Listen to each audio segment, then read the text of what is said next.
Merci Lubumbashi, République démocratique du Congo, Mobimba Place Bozali, Komona de Commissiel Bapesi Bino Bambote pour la Congo Promo.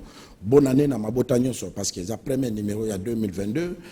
Bonne année vraiment na Mabota Nyonso Place Bozali Kolanda Congo Promo. Boyebi ke ba émission oyo le kaki na fin de l'année Nkumu Azalaki Njote Tungisa ki emuke de Commissiel Azalaki Moko et grâce. Il y a Mabondeli Labino, il y a prophète Konde Paul Dominique, Nkumulelo Azali Liboso, il y a micro, il y a Congo Promo pour na conserver Bino. Congo Promo, il y a lelo, to yambi invité mon spécial, Oyo Aye, Toko Sololanaye, pour un problème, il y a honorable Matata Pogno Mapone. Ndeko Michel Mbote. Mbote Nkumu, Mbote pe na bato, bazo continuer kolanda Congo Promo, bazo bakisa makaka, to pesi bango, bonne année, meilleur vœu. 2022 ezala malamu pona mabota na biso nyoso pour que mboka na biso ekende liboso. Bonne année pe na ministre d'État mona mboka Gilwa Ndomboyo oya kanisa ki Congo Promo même tant Nkumu azalaki malade ye mutatinda ki balisongi pour Nkumu akota hôpital azwa ba soin vraiment Nzambe azongisela ye parce que balobi ke liboko oye pesaka yango nde e bénéficiaka kaka na ba merci na mutu oya azwi pona biso na Congo Promo to sengi kaka merci na mona mboka Gilwa Ndomboyo. Ndeko Blaise Mongo Mbote. Mbote leki na ngai, bonne année na Tchouapa, bonne année na Équateur, bonne année na Kindu, bonne année na Congo. Merci. Na yoki obandi na Tchouapa seke racine ne za Tchouapa. Tchouapa za sika motolo ekundamiti. Babo ya kesika mokotolo ekundamiti. Ozape na matanga parce que notable à Tchouapa mone na kofi papa Bakonga, papa ya bota ministre Wili Bakonga oyebi yango. Mes condoléances les plus attristés na famille Bakonga. Et na balek na nyonso et puis na Tchouapa pourquoi pas ilongindo. Merci tolobi bato bazolanda Congo Promo siko na dimanche ko rekendeki lelo na tongo nyeti siko bana bwende bazolela bokulaka Bakonga ko rekendeki lelo na tongo eza déjà na bwende parce que biso nyonso tokomi mayele toko kokundaka ba notable na biso kana Kinshasa te on nécropole eza ko sili sa valeur parce que mboka itonga makana milimo bino bo négligé kana bokansaki bakufaka te bangonde bakendaka ko veiller pour na réussite ya jeunesse o ya lobby pour na bon avancement ya etuka yango moni bituka mingi bakundaka bandeko na bango na mboka na bango bakendaka liboso biso pe na Grand Équateur tozui mayelo wana ke ba notable na biso tokokunda bango lisusu na libanda te tokokunda bango kaka na mboka na biso pour preuve bokulaka Bakonga akei kokundama na mboka na ye bokula batebede bazokanisa ke ezali ministre Wili Bakonga te papa oya bota ministre Wili Bakonga papa oya boti Rigen Bakonga papa oya boti papa Taya papa oya boti bango nyonso yende akufi biso na Congo Promo to souhaiter kaka ba condoléances bokula ka Blaise Mongo boni honorable Matata Pogno. Honorable Matata Pogno Mapon azali malamu aobika malamu kaka bato ya motema likundu balinga kende na base na ete balinga kende ko se faire soigner te un sénateur en fonction et ba ennemi mais il y a des choses na problème de parce que kende ki na nini balobi ke bako ko sambisa ete aza libre akokipe ko akotambola comme le fait nini les choses pekisa eza na niveau nini eza ko bloquer ka kende ko soigner te akende pe ko tala nini ete parce que yo moko chikolo ba ke sénateur à vie aza na droit ya ko bénéficier ba immunité na ye siko ba ko bloquer na ndenge nini likambo wana esila na niveau ya justice mais niveau politique esila te c'est-à-dire ce qu'on continue union sacrée comme ennemi. Il faut que nous ayons une sacrée. Ndenge bandeko musuba okima mbango ba okende à ce moment-là. Ata oboma ki soko lobi bongo ndeko Blaise ngai na kozala contre na yo parce que il y a beaucoup de gens autobi ba politiciens belé bazana bango na union sacrée te bazo circuler ba okende pe ba poto bazana ba moyen ba okende pe ba mboka na sénateur Matata Pogno okende pe na Kindu aketa la pe ba étudiant na ye atamboli partout ata na mboka na ye est-ce que na union sacrée Congo Mumbande kokota na union sacrée le bande ya za na problème ngoko personnel mais ya linga ka kende na base na ya kende ko fité a obimate ya linga ka kende kota la université a okende te ya linga ka kende ba province ça ba conférence ya sala kapona scientifique c'est un scientifique azamu ta komi mingi azo kende te mais condamné à en Amérique à cause de sous liberté provisoire il y a un problème Matata n'a pas été détenu. Bakanga était à côté de prison. Et modèle Balongola qui militait là. Plénière les alliés au-dessus de tout. Plénière et bouille. Mais un président, il y a une institution, a besoin d'une commission. Balongoli médite. Balongoli médite à quel cours constitutionnel. Cours constitutionnel habité. Il y a aussi un peu de n'est plus en fonction. Parce que cours constitutionnel, ils allaient pour le premier ministre, le président va aller en fonction. À se dessaisir dans le dossier. Il est incompétent dans le dossier. Pour une affaire principale. Alors maintenant, cours de cassation. Alingi Azuari Kambo, Yobalongola qui médité, ils allaient sous en actualité, il y a un gars récupéré. Parce que, à côté de l'union sacrée, le péché de Matata, c'est de ne pas s'adhérer à l'union sacrée. Mais l'union sacrée, en gros, mais tout le monde dit bateau, 32 millions, SNL. Qui peut l'union sacrée? Dès que on ne prend aussi pas. Bateau, Bajira qui pendant 18 ans. Les faucons et les colombes, qui l'union sacrée.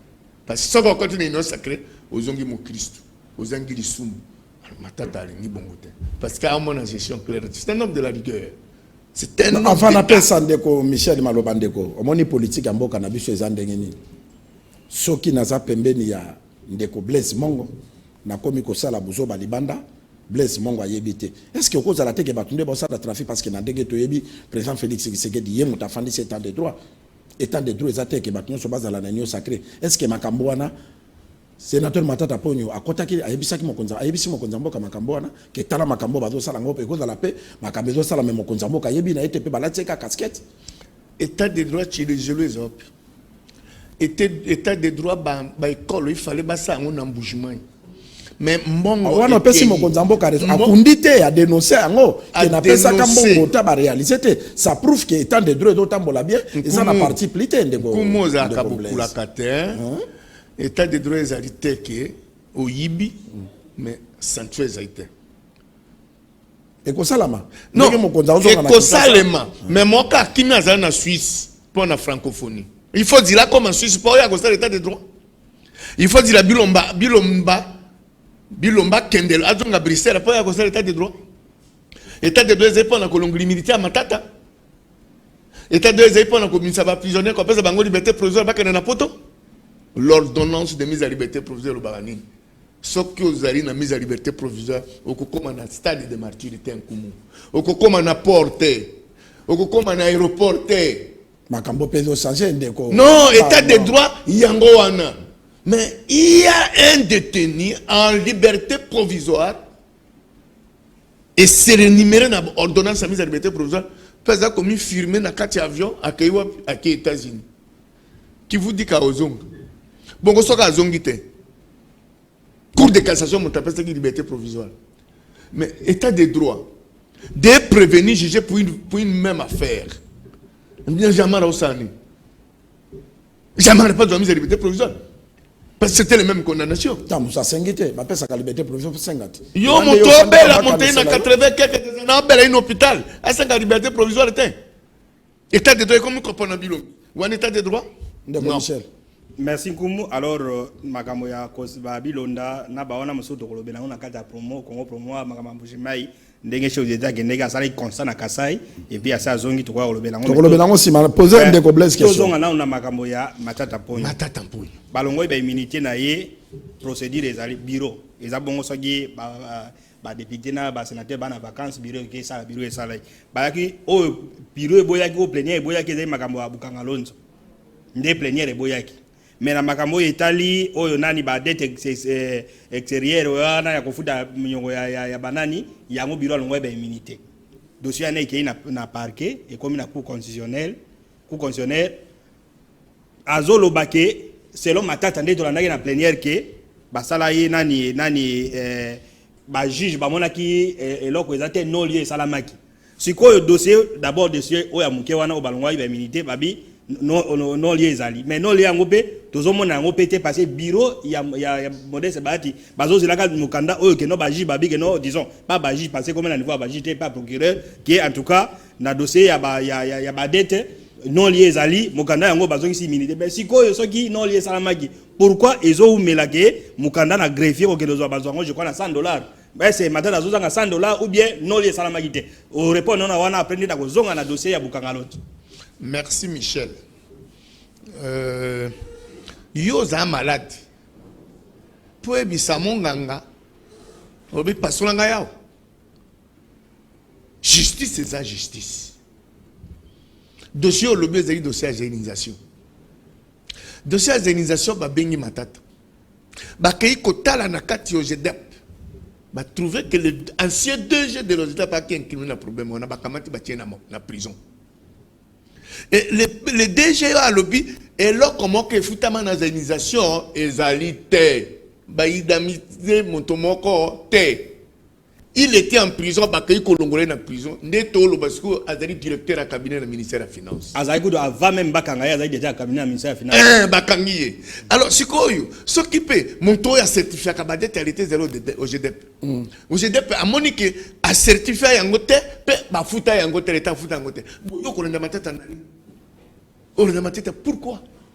Parce qu'à Zay Matata. Non, mais Balanda qui est à Kendeki, effectivement, Sambagi Sikoyo, non lié Salama ou bien Salamate. Parce que non lié et Salema, procureur général, à Senga Bolimbisi et Paina, honorable Matata, excusez-moi, il n'y a rien. Laissez Toti Kabilo Kouana, le dossier est vide. Bah, si le dossier est vide, garant de l'action publique, c'est le procureur général. C'est lui qui représente le parquet. À moins le dossier est vide, à Senga Bolimbisi. Si yo Sénat au Kotunangai ou bien au Kokome la procureur général de la et après la cour de cassation dossier ya sénateur dans Bisso Kuna Ezali Ndengenini donnez-nous la situation procureur général Kosanini à répondre parce qu'il y a les droits de l'administration ce qu'on commis il faut pas passer est-ce que basalango te olingi matata comme la place ya procureur olingi matata justifier pourquoi non lié seulement quitté les droits étaient dit. Mais yo, chef de corps Yamatata Zali Sénat, ce n'est pas le cas payé, c'est son collègue, humilié, là il n'y a rien. Mais kende, conseiller juridique, il y a cabinet à Sénat, Bazali, kende kotala, parce qu'il n'y a rien, et il n'y a rien. Alors, yo, il Matata kende sou kofuta $100. La réponse, c'est wana, tu le quoi, bazong sa Matata, na plénière, abige non.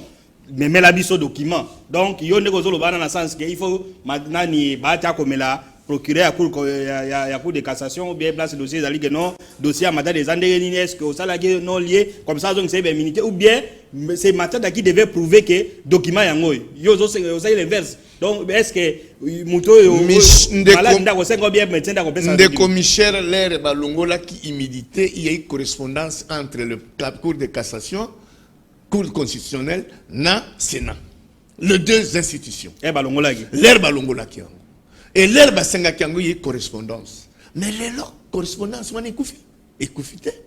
Sénat aussi peut demander. Parce que Sénat Azali, Mukolo Matata, c'est le sénateur. Nous parlons d'un sénateur. Sénateur Azali Ndakonaye, Sénat. Bongo yo Michel, ce qui moi n'a pas kendeki bokila. À côté Zambabungi, ni oko lukayete.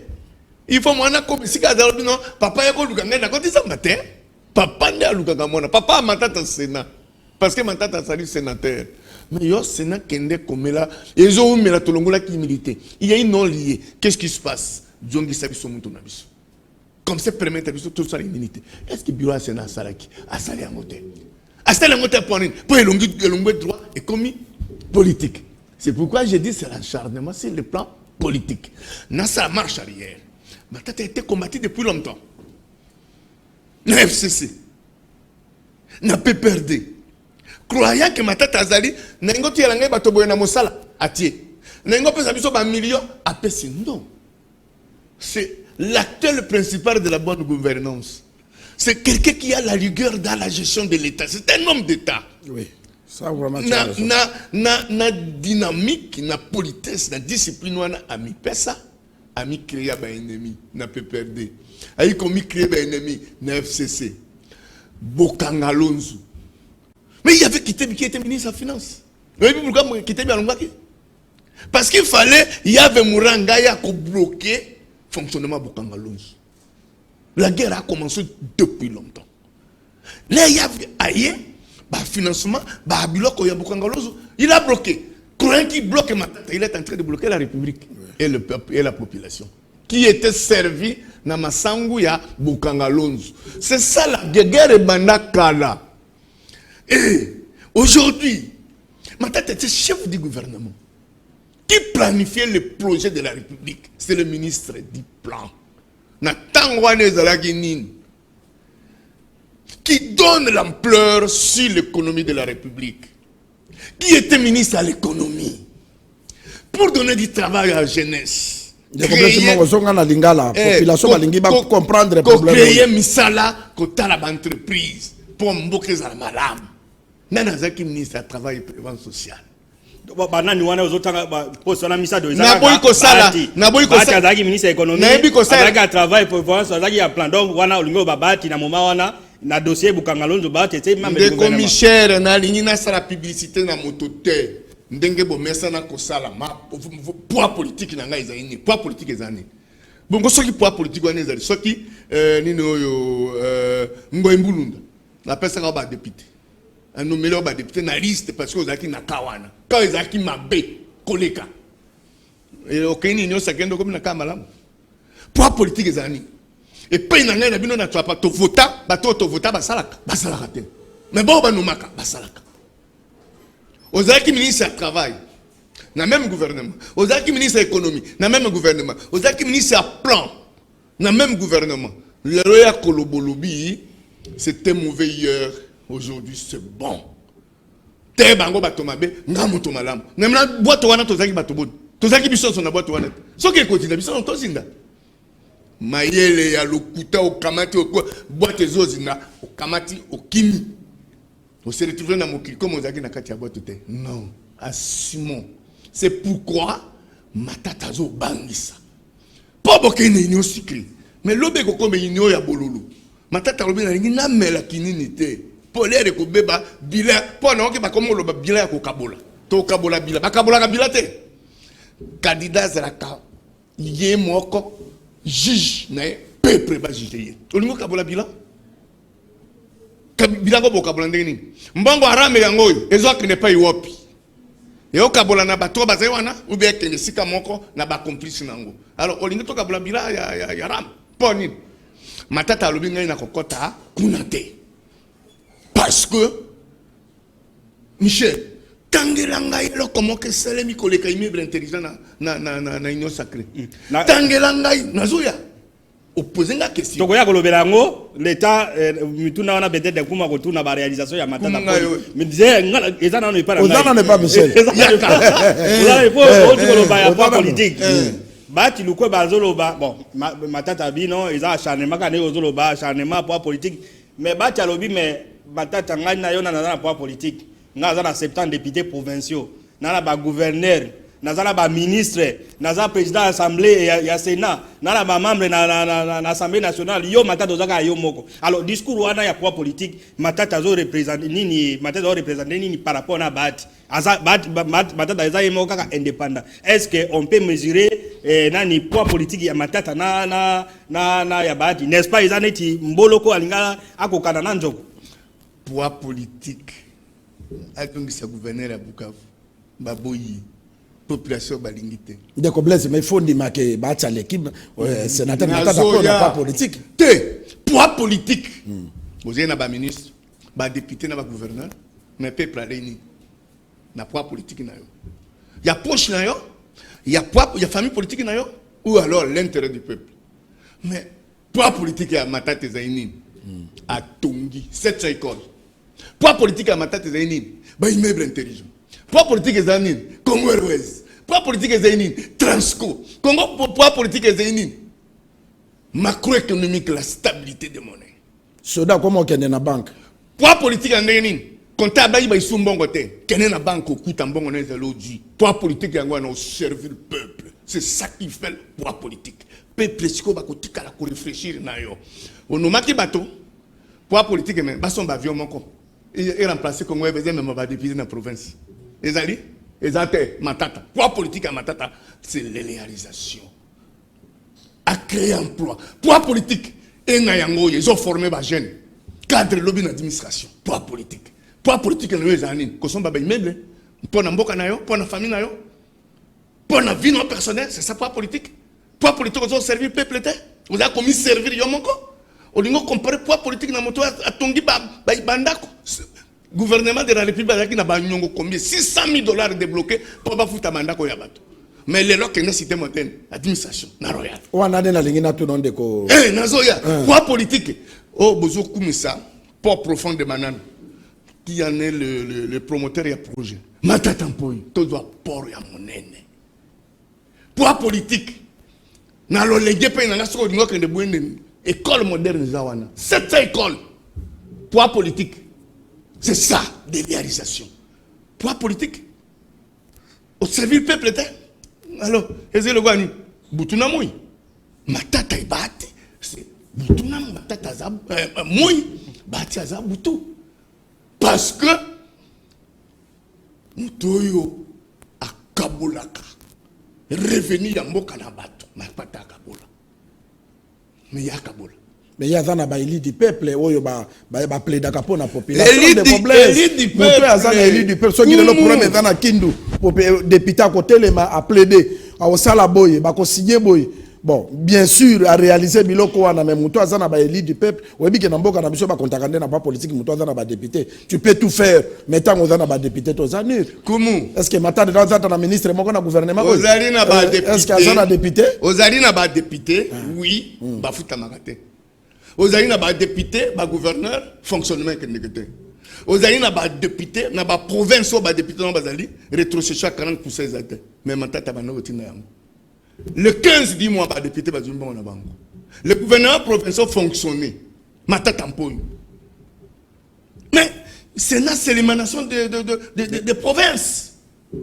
Moukonzio a décidé pour la province, c'est le président du Sénat. Citez-moi, et n'est pas une on a pas foutu combien de députés 15 jours, 19 mois, un pays. Poids politique.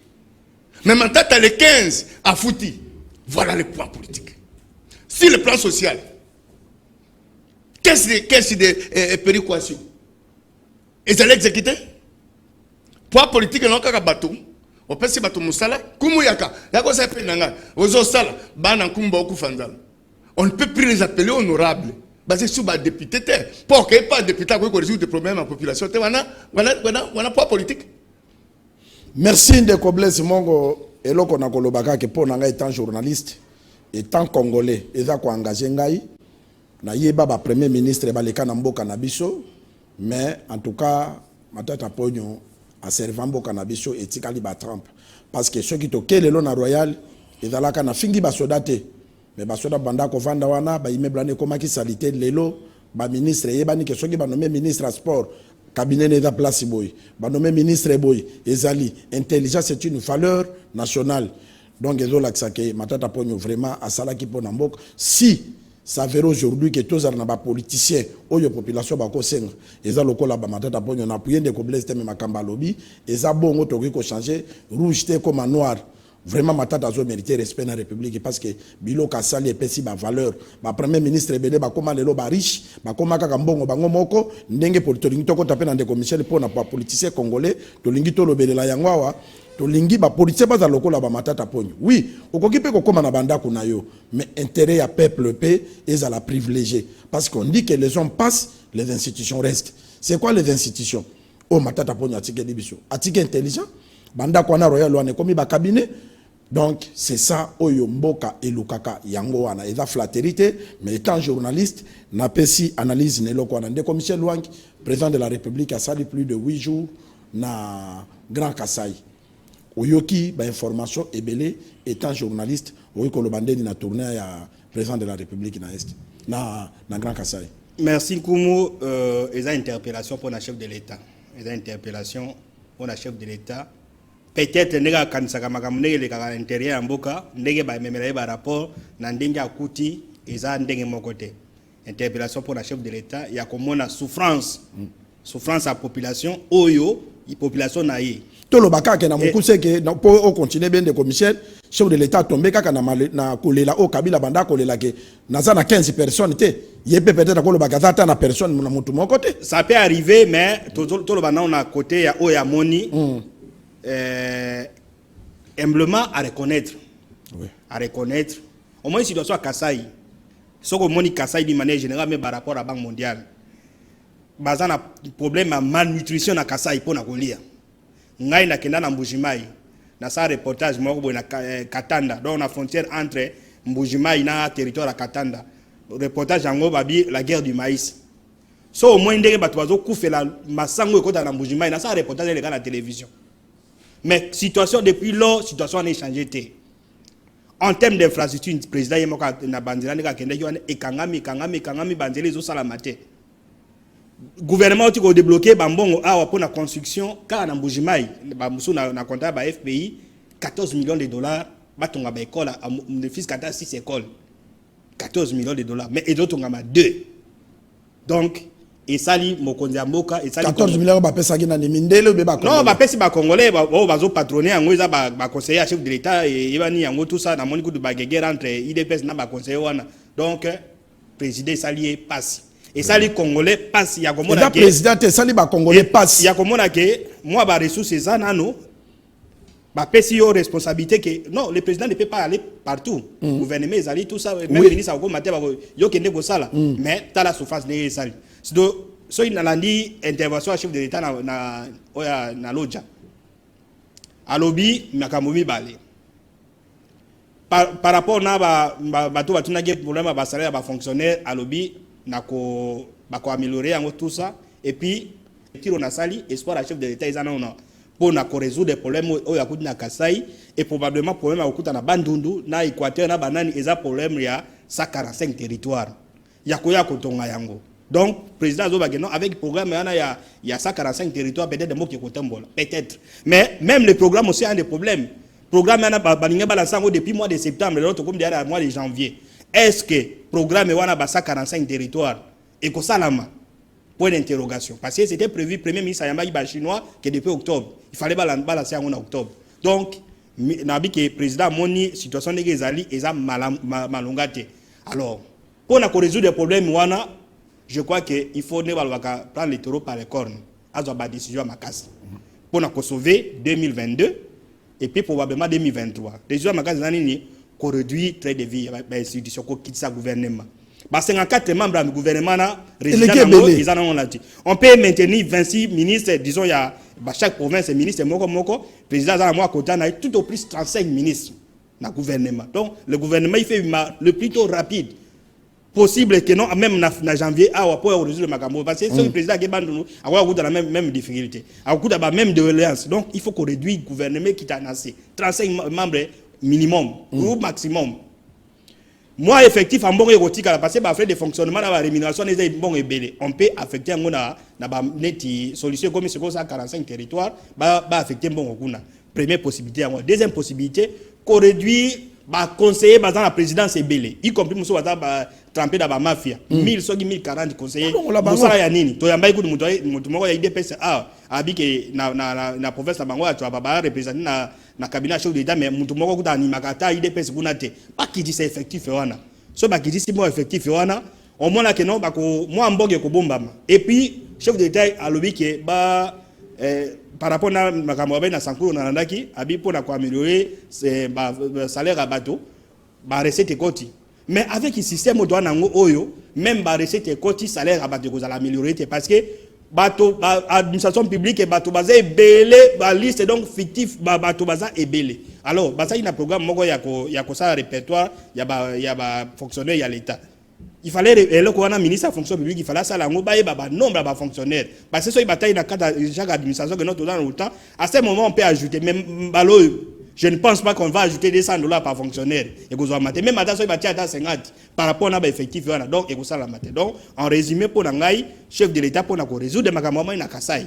Il faut gouvernement équita nombre ya barini conseiller diminuer et puis pour améliorer conditions il y a travail il y a fonctionnaire il faut ça là non effectif à fonctionnaire combien au bazo mériter que soit salaire sinon en tout cas ils ont à passer et donc ils a Les amours passés, n'a comment pour répondre à ya au Kabila Bagi na 15 personnes. On peut se rendre compte que Batia va conseiller, c'est pour aider les présidents. Oui. C'est pour aider Moké Kende. Mais yo, ceux qui conseillent là, que non bon, ils aillent yo, nega lobi ga musu aux États-Unis, ça sert à quoi? Donc, passage, ceux qui on a besoin d'alternance, c'est ça l'alternance, c'est ça comboté, que notre chana ba président, alternance, c'est ça ba résultat. Au lobby, ma kaya ba matin à pognon.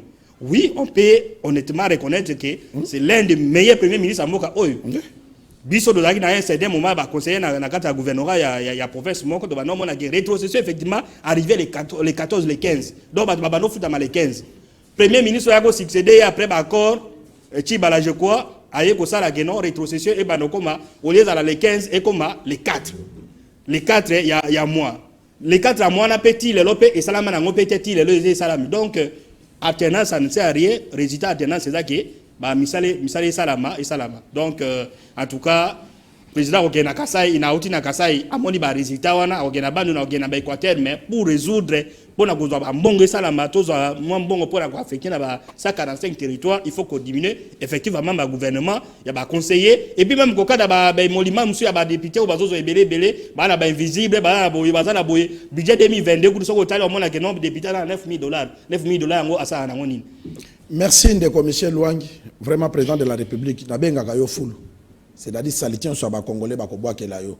Et puis le seul mutu na 2023 oyo ba congolais ba kotuna ezayo ba kotuna conseiller mon côté que to pesa ki yo mandat ba kotuna kaka yo. Mokonzamboka ngai étant qu'un komo qui fait journaliste na ko pesa conseil boye que ceux qui au taliba parti politique au taliba politicien congolais Congo toye ko remarquer l'époque na yo na prédécesseur non Kabila toye comment na Congo toza na ba politicien te toza na ba profiteur parce que yo fandi na poto au mona que bato bazalaki na régime soki ba longwe ba ko landa président wana te ba ko fanda kaka na idéologie na bango jusqu'à ba ko aider gouvernement oyo est en place président est en place na ba idée na banine pour na mboke kende liboso mais ba politicien congolais bazalaka na muru mboka te balande na ba mur ya basi na bango ya bana na bango pour preuve soki toke na ba élection o komona tamusu gouverneur yé moko aza député a postuler na provincial a postuler na national a gagner pe yango a quel lisusu na sénat a corrompre ba député provinciaux ba PC lisusu sénateur ba suppléant na ye mwasi na ye bana na ye bandeko na ye jour nini ba famille mususu wana ba kozwa pe émergence ça prouve que politique mboka na biso eza malamu te to komi na ba parti politique ebele résultat eza nini négative tozongela na biso ndenge ezalaki Mobutu na parti d'état parce que parti état pardon ba ministre Mobutu abandaki ko nommer babandaki ko sunga mboka parce que ayebi bango bien azo contrôler bango mais bato tozozo bango na ba parti oyuti na parti na ye o azana poids politique azana or que poids politique na ya komi roi azo travailler pour na mwasi na ye pour na bana na ye veiller pe pour na seni na ko peso maloba mpaka plutôt komi na politique ya mboka veiller pe pour na seni elongola makambo asei mutu mususu abundeli ye lokola za kolo parti azui ba voix ya bato abimi député eloko bato ba négliger yango wana balongola biloko wana ya basei mutu na mutu abunda na élection na ndenge na gagner vraiment eza ba conseil oyo biso tozobwaka na foule pas président de la République o tenez compte nango pour na mboka na biso etambola bien na ko conseil o kende na ba université luka ba intellectuel congolais na ba association tia bango ba ministre tia bango ba chef d'entreprise mboka ekotambola mais ba profiteur oyo zomona mutu alataki rouge lobi akomi na noir est-ce que yo kanisa kolinga yo koleka kota utaki ba mongo balobaka parce que boko limbise monsieur zali ya mboka mobimba mais nkumu aza mongo balobaka ekelanto ntakelaka bonto moko donc mutu ya mabe asalaka mabe pa mutu moko te baye lisusu ko indisa CV na yo kotala bango te parce que Congo ezaka ya bango te asa mutu moko akosala nini pona batu otia bango na gouvernement oyezo ya pona batambusa mboka pona congolais a retrouver quand même valeur na mboka na ye elo na koloba yango soki tozanzela mona de commissaire na ko non pour compléter maloba oyo tokosenga réalisation ba pesa biso prof Njoli ndenge élément nazo senga yango azo caricaturer homme politique lo bazaki kabiliste lo komi Tshisekedi et zo apporter mboka na nini. Vraiment ceux qui te dans là moko na Patrick na régie kuna botie la biso élément ya prof nzola ada professeur de l'université. Un grand cadre politicien na mboka na biso toyo kaye comme ça tozonga. Je ne parle même pas du suivisme pathologique, de la transhumance. Quelqu'un qui était kabiliste pur et dur, il peut en 48 heures devenir tshisekidiste pur et lire encore. Et puis il vous dit, mon cher frère, la politique, il faut être réaliste. J'ai créé ces partis-ci pour rester à l'opposition. Donc il n'y a pas d'idéologie. Or si une société, les gens n'osent pas d'idéologie, c'est-à-dire qu'ils peuvent être emportés par n'importe quel vent qui arrive. Comment peut-on expliquer 700 partis politiques? Quelle serait la philosophie de ces partis? Ndeko Blaise, prof alobi na mboka na biso ba politicien ba na idéologie. Parce que mutu aza na idéologie ayebaka nini akonyata nini akosala. Pour s'adhérer dans un parti politique, d'abord il ne faut pas convaincre yo oyeba esprit à parti wana nini akosala po na mboka nini akosala po na intérêt ya population. Mais ba oya biso na tongo azalaki PPRD na poko akomi DPS. Na poko wana a changé mbala moko na 19h akomi parti mosusu akomi boy. Est-ce que mboka na biso ndeko Blaise ndengo zo sala la rétroviseur na sima? Congo oyo soki tozo continuer na ba politicien ya boy. Avenir ko zala malamu. Kumu merci. Je salue professeur Jacques Nzoli Kengekeli, nsomi ya Chwapa, moto ya boya. Amona kamusika et soka alobi boko nyatisika wana. Maintenant jonga moi sima pona naoka kinde ko Michel pona tourner chef de l'État. Kumu. Mbongo ya kotonga mboka, mbongo ya misala ya kutonga ba klasi, mbongo ya kusala misala ya l'État. Et que ne peut pas conseiller chef de l'État kosani. Bongo ministre wa zali na travaux publics et aménagement du territoire. Tina na yezali nini. Ba conseiller chef de l'État bazali laboratoire ya chef de l'État. Pour ba collaborer na gouvernement. Voyage yo biso to kike conseiller moka ali boy et comme guerre yango ikasanzi et comme boy. Mais premier ministre il faut démissionner parce que bazui mosala na ye bato mosu ba komi ko sala. 145 territoires. Beaucoup de gens sont conseillers. Ou bien beaucoup de gens sont ministre de l'aménagement du territoire. Na ministre intérieur. Ba ministre sectoriel. Ba ngomi balende ba kosa musala wana. Ministre intérieur pesi ba administrateur ya malonga. Luanda sali aménagement tongi ba imba ba infrastructure. 145 territoires est l'ennemi. 145 territoires, n'ambonga qu'il n'y a pas conseiller, il y a chef de l'État. Non, peut-être sur l'État, peut ça qui peut aider que bata conseiller naie, et là qui programme privé, qui ça la pone que de rapidement pour la tourner d'un outil boy, à Katabariba, bah école, on peut-être il a fait ça par rapport à ça. Quand même na ba gouvernorat, na ebi ozali moto expérience. Chef de l'État a une confiance ndenge na ba conseiller ba ko doit mbongo au gouvernement ko ça musate. Le gouvernement gère les finances et le matériel de la République. Gouvernement. Bango bazali ba stratégie ya cabinet chef de l'État. Sikoyo bakamati mbongo ba pesi conseiller moko bo akende kusakala nango. Musu ba pesi mbongo francophonie. Mais mbongo francophonie, il fallait pas passer un peu na ministre régional. Oya zina secteur il y a région, il y a coopération régionale. Coopération régionale.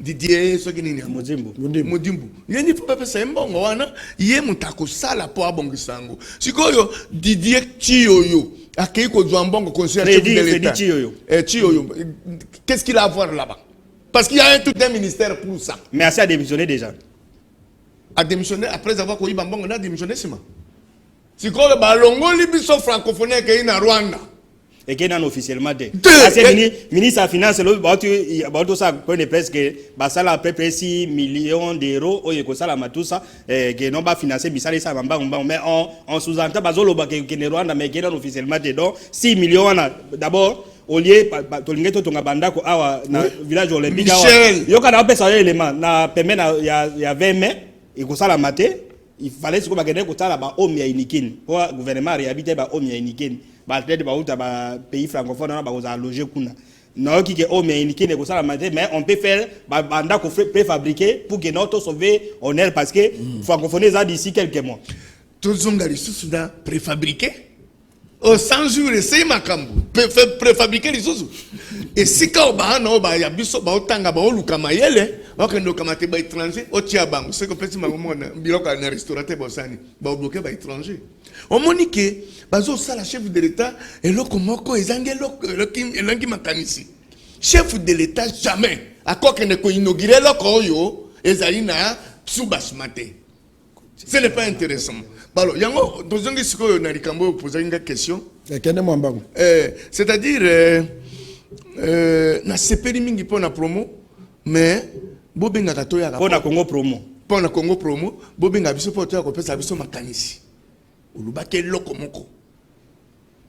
Le chef de l'État a inauguré mais akende kotia lokote. Siko ye ndega akendeki kuna akendeki na Grand Kasai akendeki pour inaugurer ba biloko ya tindaki bato na ba pesa akendeki pour akende kutala te parce que la première personne qui consomme l'information de la République c'est le chef de l'État. Chef de l'État balé nous a parlé masangu na loko dia chef de l'État a informé aujourd'hui na voie d'administration du territoire. Chef de l'État que nous ça comme ça on ça constater nini a kenende ko constater a kenende ko inaugurer na zozongela yo pona o répondre pona question ya ba politicien congolais tokena no na régi tolanda mona mboka Gilwando Mboyo ministre ya aménagement du territoire ba parelena ki na force armée congolaise tolanda comme ça tozonga.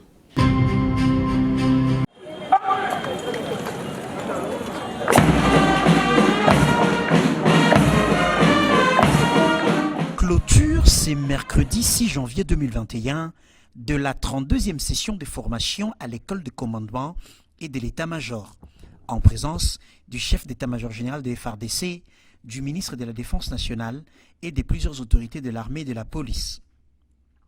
Placé sous le haut patronage de son Excellence Félix Antoine Tshisekedi Tshilombo, chef de l'État et commandant suprême de FARDC et de la police. Avant toute chose, je voudrais rendre grâce au Seigneur Dieu qui a rendu possible cette cérémonie et j'ai saisi cette opportunité pour rendre mes hommages les plus déférents à son Excellence M. Félix Antoine Tshisekedi Tshilombo, président de la République, chef de l'État et commandant suprême de nos forces de défense, qui est animé d'un souci permanent à l'évolution de la formation des cadres des forces armées, qui est un des piliers de la réforme des FARDC et l'une des voies de la montée en puissance de nos forces armées. Cette session a vu 104 officiers des FARDC sur les 105 inscrits affronter son parcours avec détermination et courage sous le parrainage de Maître Gilwando Mboyo, ministre d'État en charge de l'aménagement du territoire.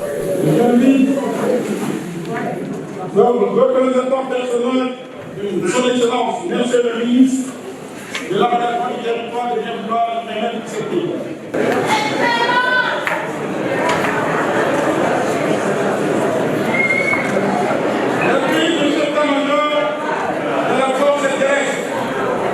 Les promotions antérieures ont eu chacune un parrain, car dans la tradition des écoles militaires, chaque promotion a la latitude de se choisir un parrain, qui soit une éminente personnalité revêtue de vertus et de qualités référentielles pour la promotion et dans la société. Il s'est fait que cette année, la 32e promotion dont nous célébrons la fin de session aujourd'hui a choisi unanimement son Excellence M.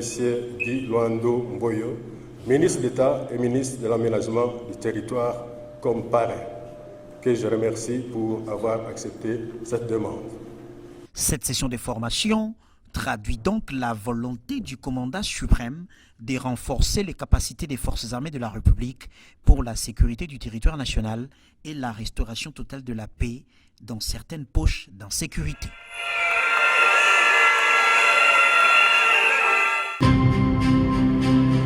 La ba suggestion na ba réaction ya ba téléspectateur ndeko ya ko pesa ndeko Michel a voté ngo pardon ndeko Blaise mbangu politicien congolais les lois azalaki na rouge lobi akomi na noir lobi azalaki na bleu lobi akomi na blanc. Est-ce que rétroviseur ndengo zota l'avenir à Congo na ba politicien boy mboko ya ko kende liboso tozaka na ba politicien te tozaka na bato bayaka pona mabumbo na bango olobi yango très bien pona mayele na yo. Yo candidat député provincial obeyo. Yo candidat député national obeyo. Yo candidat sénateur obeyo. Puis aussi oyo ka sonité lobby mwana na yo a succédé yo. Les yo comme ministre, moi si na yo a commis té. Et pas na ngai na befali to ça rabou. Beaucoup la kankema lilo que je salue en passant bonne année. Candidat na Douale. Premier Cyprien Befumbo, deuxième Cyprien. C'est ça. C'est ça. Tout équilibré. Merci. L'air comme ministre, Motoalo Mako a remplacé. L'air comme c'est comme ça ne bateau basé à la carte. Baya kana politique pour na libenga pour intérêt na. Mais ah on a Kinshasa ba député ba kinoa ba voter qui famille moko baza so 4 députés bazala ba ministre. Donc kinoa a voter qui à la Kinshasa ba famille ba la ministre provinciaux. Excusez-moi. Côté ba voter ba et puis de ko to choka maloba na monoko. Ngana fanda kana Gombe. Il faut tout la musabato à banlieue neti bata changu bato ba selemba ba koma lokola ba poubelle ba politicien qui nazo ya wana donc afana kana na Gombe mais akei na changu ngai mona Kimbatek botu na enda kuno eza pe na Kimbatek yango na ligina biso boye voter mona ya Kimbatek ko afana na Kimbatek ko yebi valeur ya Kimbatek na yebi sabino bino bato à théâtre ba journaliste beaucoup bato à théâtre c'est ça basé belé pe bokei na assemblée nationale bolobi. Comment expliquer que ngai ndavanda kana lemba na kende ko dia candidature na lukunga na kei ko lukanini po na boilembe sika ba yebi bolole na ngai na bosoto na ngai na kei ko kosa ba okuna. Merci. Et ça c'est un Dédé lobby ozala ki après ozonga soko oza journaliste boza ba journaliste botika ba journaliste botika politique était beaucoup ki angote. Yes. Beaucoup même pas donner des leçons comme ça théâtre na moni Kadima Bimi député Marazo Bina oh. Mais quand dit Mazam to ya kimbangiste, yo député komi kobina. Pour lobo kamate su bana no cha bango na liste pas nommer bango. Mais et puis aux élites du peuple. Aux élites du peuple. Peuple latino politicien congolais. Papa ne manemba. O do mona ka bana kobina. Na boy ko tanga na ngai. Na ko tanga na ngai ba. Bato bakende ko sa théâtre na Assemblée nationale na ko tanga te. Assemblée nationale zali maison des idées et des lois. Honorable, quand on vous appelle honorable. Hervé à Tunis, donc na Tunisie, Matata Pogno représente quoi sur l'échiquier national rapidement? Matata Pogno représente quoi sur l'échiquier national? Avec ses réalisations comme Premier ministre, il n'y a pas deux parmi les 7 qui ont passé la Deuxième République. Le meilleur, c'est Matata Pogno. Vous êtes à Tunisie, viens au Congo voir ce que Matata a fait. Merci. Ok, alors on descend au Congo. Louise Amata dit qui de Matata Pogno et de Bati Lukobo est politiquement fort. J'ai parlé ici, les réalisations qu'il fait un homme d'État. Mais vous avez les gens qui ne font rien. On juge un policier par réalisation, par son guerre, par sa gestion. Donc on dit Matata le meilleur, plus que Bat. Ok. Bat c'est un affairiste politique. Un affairiste politique, ok. Kanik à Louebo, donc na Kasai, comment jugez-vous l'action de l'actuel Premier ministre actuel, Oyasika? Le Premier ministre condamne de l'argent de la gestion de la République au Conseil du chef de l'État. Si j'étais à la place de Jean-Michel, je démissionne. Parce qu'on a arraché mes responsabilités. Ok. Alors, Paul Amoba, Matata Pogno sera-t-il candidat président de la République? Et si c'est oui, avec quelle base? Le peuple congolais qui a conçu cette école, le peuple congolais qui a acheté les Congolais, le peuple congolais qui a servi les immeubles avec tout ça, le peuple congolais va imposer. Avoir une base, sa réalisation, mais Matata a une base parce que le peuple a servi le peuple. Mais alors, on a question de Konamoba. Mais pourquoi Kabila Tchaki Matata Dauphin a été réseau d'années selon eux? Parce qu'il y a eu les Foucault et le Colombe qui ont combattu Matata. Si Matata était candidat, il allait gagner les élections. Et alors, qui deviendrait Bochab et les autres qui les combattaient? Voilà. Donc, ça va candidat Gaba de Tshisekedi. Alors, dernière question, Bato, Bati, oh, Ndeko Bovik Nagisangani, Bati Lukwe Bofi, un ministre de Matata. Les deux jouent-ils à l'hypocrisie? Donc, Bati Azaki ministre, il y a Matata. Il est l'homme, disons, Bati Azaki ministre, il y a Matata, Matata, le commis, et disons, sénateur, aux président, Sénat, tout ça, n'est-ce pas? Bazo, jouez-moi l'hypocrisie, moi, pas l'hypocrisie. Matata dérange. Matata a un passé. Bati a eu peur. Si on prend maintenant, comme qui va être Tunaki, Bila Matata nanini, poids politique et kontakana, service aux autres, service peuple. Bati a eu peur parce que Matata Mpono, actuellement, c'est le grand des grands kiffs. Et comme il est le grand des grands kiffs, avec de la réalisation, la rigueur et la gestion correcte de l'État, avec le sens de l'État qu'il a, Bati a eu peur. Parce que Bati a venu en politique pour faire servir sa poche. Okay. Et Matata, merci Ndeko Blaise. Merci Ndeko Blaise. Ndeko Michel, une minute parce que télévision Zalitango. Non, merci. Merci beaucoup. Kumu, une émission de Salaki, il dépasse partout. Donc, toujours équilibré à tout moment. Il dépasse par les cas qui les lots. Et puis on a que les téléspectateurs Congo Promo a besoin, il y a cabinet chef de l'État batin de la Bisso Moutou. Congo Promo. Oui, bon, Babanego Sengape qui non, comment cabinet chef de l'État les karaté. Bon, l'émission est ouverte à tout le monde qui le veut, à tout moment. Donc, ton pesi fidèle, ton commis, ton pesi fidèle, téléspectateur na Bisso, nani mbote, ebele alors. Toko kutana Congo promesa wana pona pour pouvoir ma valeur mboke kende liboso c'est intérêt na biso et ko conseiller ba konza mboka ko conseiller chef de l'état ko conseiller ba ministre ko conseiller ba ni Moussa net chef de l'état bi que non 145 territoires mbongo wana comme ici ya ba pocheté et ils doivent commencer misalana le plus tôt possible na janvier awa parce que so comme ba avril ba appel d'offre ba ni ko keno na mars et comme na octobre et comme en 2023 bon aussi ça après deuxième mandat donc et ça la bientôt et pour y arriver il faut réduction il y a membre du gouvernement et puis il y a des conseillers moins économiques. Je souhaite un bon anniversaire de les gars qui le 8. Nasi on a passé joyeux anniversaire Nkumu et les gars qui donc passé joyeux papa nani Blaise donc passé joyeux anniversaire. Merci Ndeko Michel, Ndeko Blaise Mongo. Mot de la fin. Mot de la fin. Et puis au Moni Congo Promo ndengeni. Parce que dans la liboso les ndako ya sika elengi maluba kitoko image lokola na paradis. Félicitations na Congo Promo na lobi boeli lobasu kezali top na lisusu bato bakoya lisusu ko ebisa biso te ke mbonge ebungi top na bato yo mbonge ezali top na bato oyo batongaka mboka, c'est-à-dire matata tia candidature tia te peuple congolais bako imposer nde basalaki atete na Mali, mais cette fois-ci toko imposer pour aya sisa ba oyo bayaki bako quitter. Merci. Merci balandi nyonso ya Congo Promo, vraiment oyo ezali plateau ya ba congolais nyonso ozali ne loko yaka koloba ana Congo Promo parce que ezali toko benga ngoni ni jeune plante, donc plante band oyo eza ko faire ko kolisa ba jeune plante, c'est-à-dire plante band eza mukala ba jeune plante ezali olongoli yango kuno ekolo na ndunda na mukala ya sika po ekola boya mingi na Congo Promo parce que 2022 oyo Congo Promo ezali nyoka ya Moïse ekomela banyoka nyonso amike mike biso toza na biso akaka tovandi pona kotala bye.